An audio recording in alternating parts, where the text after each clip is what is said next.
I'm going to try and stick to the plan, read it out, keep it as brief as possible, because I've got a really bad habit of going down the rabbit hole and ending up on a tangent somewhere else.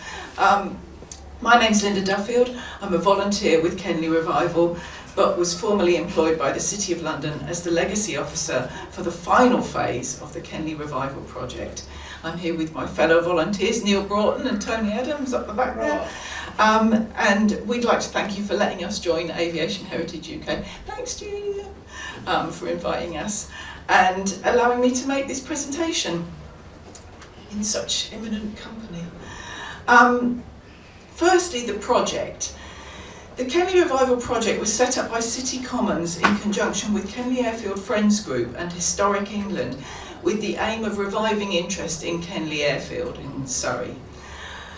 There were a lot of strands to the project, restoring the structures on Kenley Airfield which remain from World War II, providing a new heritage trail for the airfield, creating a travelling exhibition, a website, doing large Heritage Day events on the airfield, hosting learning festivals, doing education workshops for local schools, oral histories, and community archaeology. So it was a lot to cram in a 3-year project. We were granted £880,000 of HLF funding in 2015, with the intention of appointing a full-time project manager and education officer in the spring of 2016 and having restoration works and the trail completed by April of 2019. At that point, City of London would employ a part-time legacy officer, which was me, and I'd be there to wind things down, shut up shop and archive the website. That was the plan. How does this work? Here's the airfield. RAF Kenley is situated in Surrey, just to the south of Croydon, between Caterham, Whiteleaf and Kenley. Or to you guys, it's between Croydon, Biggin and Redhill. It was originally set up in 1917 as an air acceptance park when part of Kenley Common was seized under the Defence of the Realm Act. After the Great War, it became a fighter station, and it was a sector station in 11 Group Fighter Command through the Battle of Britain and up until the spring of 1944. Post-war, it was home to various units, with flying activity gradually decreasing until 1959, when it was closed to powered flight. The majority of RAF personnel left in 1966, but the MOD never let go of the airfield.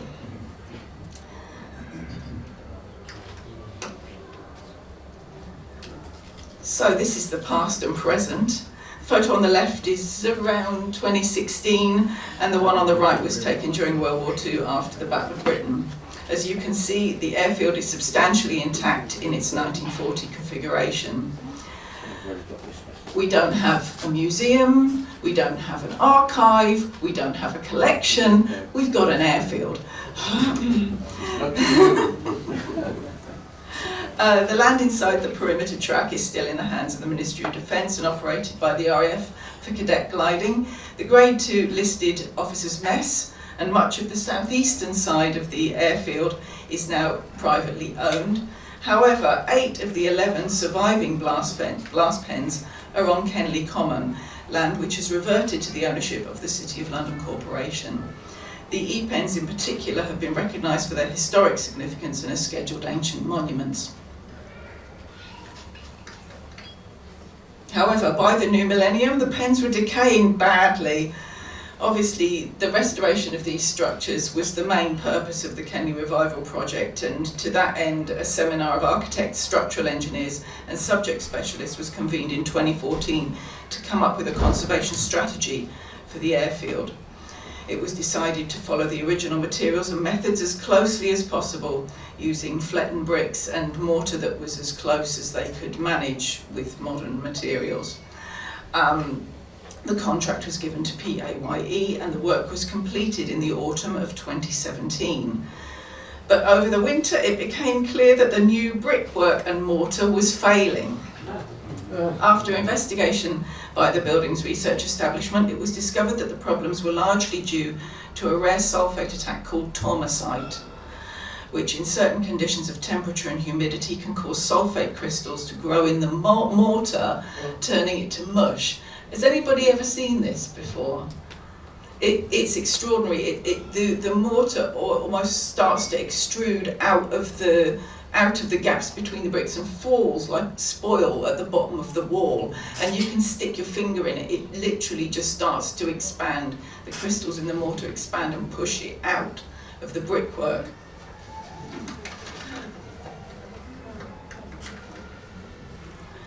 In November 2018, BRE built a test wall at the Tribute Pen, which is this one, to try different combinations of bricks and mortar to see what worked best in the conditions up on the airfield.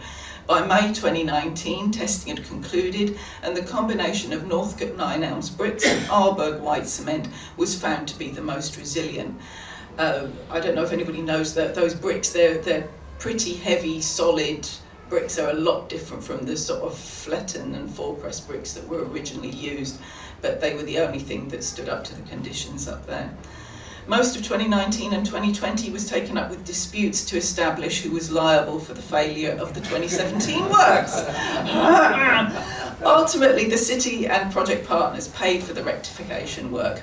In early 2021, the architects were working on the new plans to reconstruct that central wall of the pen there, and we as volunteers jumped in and persuaded the City of London to revise their designs to better reflect the original Kenley pens, using photographs and measurements we'd accumulated during the project, because we'd been researching in the meantime, and we'd kind of come to the conclusion that the original, the 2017 reconstruction of that central wall on that pen really actually didn't look a great deal like the originals.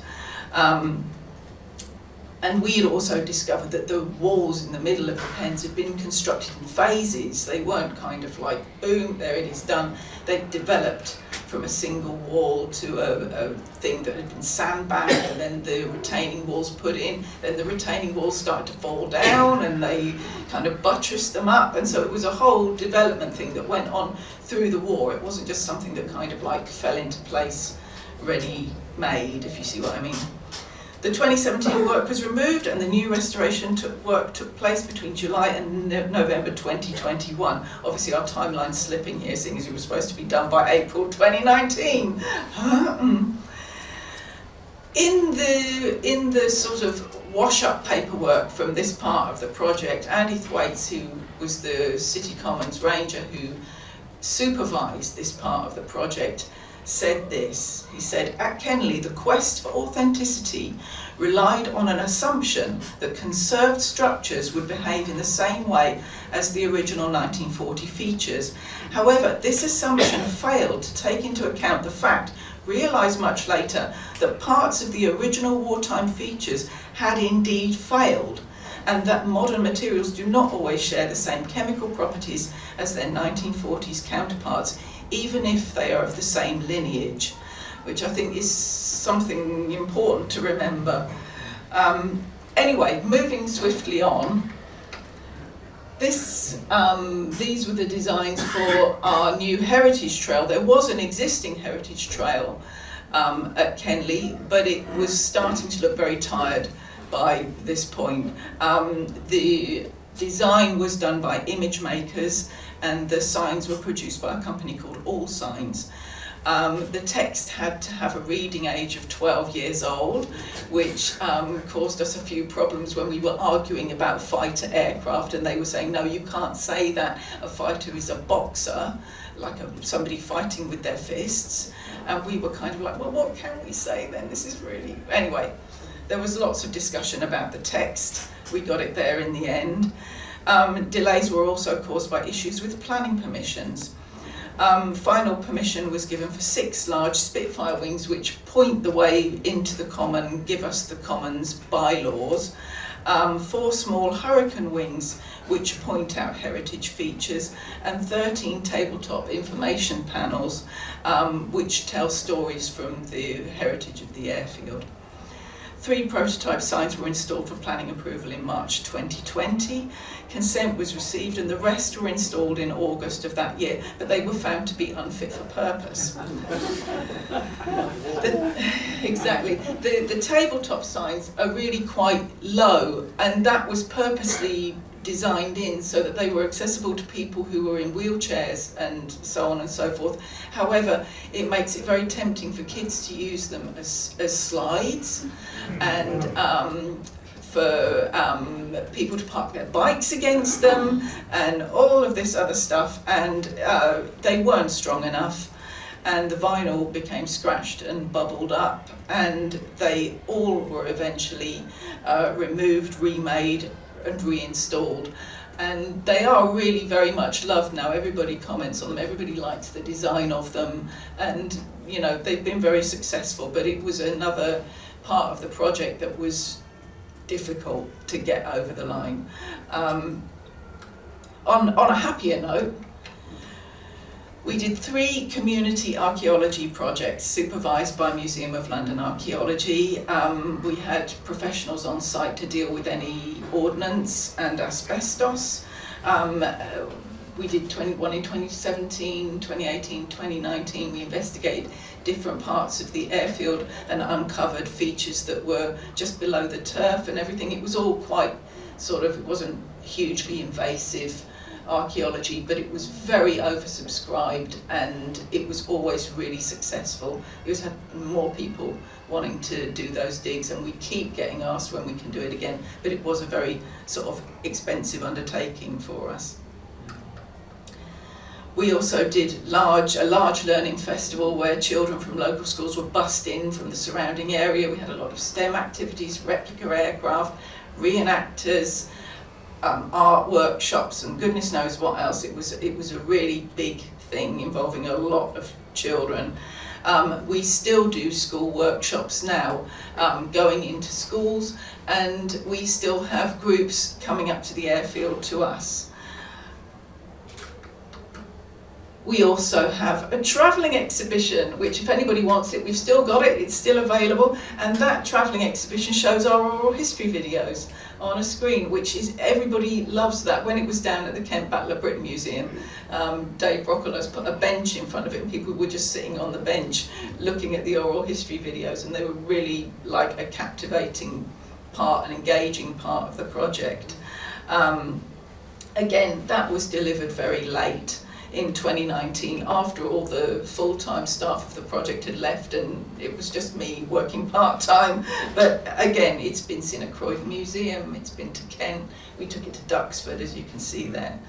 And now we no longer have any funding. We are a sort of subsection of the volunteers that work with the City Commons Ranger team, and we continue with the activities of the project. Doing talks for local groups and tours of the airfield, workshops for whoever wants them, and acting as a point of contact for veteran families and everything else. We also have a website which we didn't archive. We managed to persuade the City of London to keep it open, and we still add stuff to that. We felt that in the beginning of the project there really wasn't a great deal of research going on, and we've tried to really work on that and work on the history of the airfield. There is a book about Kenley by Peter Flint, and there is also obviously the work done by Alfred Price that is in the book The Hardest Day. But really there hasn't been a huge amount of study of Kenley, I don't think, and we keep digging up new stories. We're still learning, we're still trying to accumulate more material. We also compiled an online memorial to all the people we could find who were killed serving at Kenley, flying from Kenley, coming into Kenley, and that is online now, and that has provided us with a lot of material, and you know, we've met a lot of families of our veterans and so on and so forth from that. This year we've been focused on the Royal Canadian Air Force centenary. We have a temporary memorial trail around the airfield, and we also planted a red maple tree in honour of our Canadian squadrons at the beginning of the, in March, at the end of March. We also support the Royal Air Force Association, Kenley and Caterham branch, St Luke's Whiteleaf, the church at the bottom of the hill from the airfield that has a lot of our war graves, local councillors and property developers with information and source material to support planning, remembrance, and we've done a couple of listing applications which have been with varying degrees of success. I think we hope that one day there will be another big project at Kenley, and in the meantime we're kind of trying to keep going, accumulating the research and everything in the hope that when something else comes on, when someone else comes along and says, oh, let's have some HLF funding or whatever, that they aren't groping around for the history of the airfield like we feel people were at the beginning of Kenley Revival, so that material's already available to them. That's kind of one of our sort of priorities. And yeah, I think that's it. I'll stop now while I'm ahead. Thank you for listening.